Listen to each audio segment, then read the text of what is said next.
Let's understand insulin resistance very easy. మనం రోజు order చేస్తాం కదా, లైక్ డిఫరెంట్ ప్లేసెస్లో Amazon, Flipkart, Blinkit or whatever. అదే ఎగ్జాంపుల్ తీసుకుందాం. మన బాడీలో ఉండే సెల్స్ అంటే కణాలు మన ఇల్లు లాంటివి అనమాట. మనం ప్లేస్ చేసే ఆర్డర్స్ ఏవైతే ఉన్నాయో మనం తిన్న ఫుడ్ నుంచి వచ్చే గ్లూకోజ్ మాలిక్యూల్స్, అంటే ఇవి గ్లూకోజ్ మాలిక్యూల్స్ లా అన్నమాట. వీటిని డెలివర్ చేయడానికి వచ్చే పార్ట్నర్ ఎవరైతే డెలివరీ ఏజెంట్ ఉంటారో వాళ్ళు ఇన్సులిన్ అన్నమాట. ఇప్పుడు ఒక హెల్తీ ఇండివిజువల్లో ఏమవుతుంది, ఆర్డర్ ప్లేస్ చేసిన తర్వాత మనం ఫుడ్ తిన్న తర్వాత కన్వర్ట్ అయిన గ్లూకోజ్ మాలిక్యూల్స్ ఏవైతే ఉన్నాయో ఆ గ్లూకోజ్ మాలిక్యూల్స్ని ఇన్సులిన్ వచ్చి సెల్ డోర్ నాక్ చేసినప్పుడు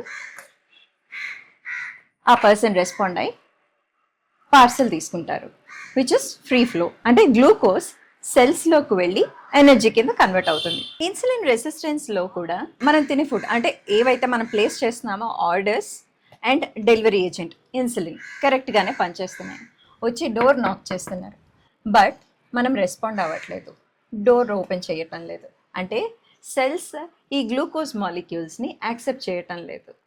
what happens at this point is, different orders మనం ప్లేస్ చేసి ఉంటాం కదా, డిఫరెంట్ ఫుడ్స్ తింటాము, దాని నుంచి వచ్చే గ్లూకోజ్ మాలిక్యూల్స్ అన్ని బ్లడ్ స్ట్రీమ్లో ఉన్నాయి కదా, అవన్నీ కూడా పైలప్ అయిపోతాయి ఇలా.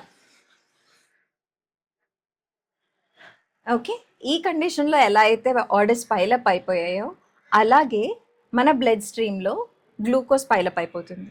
దీనికోసం ప్యాంక్రియస్ ఓవర్ టైం వర్క్ చేస్తుంది.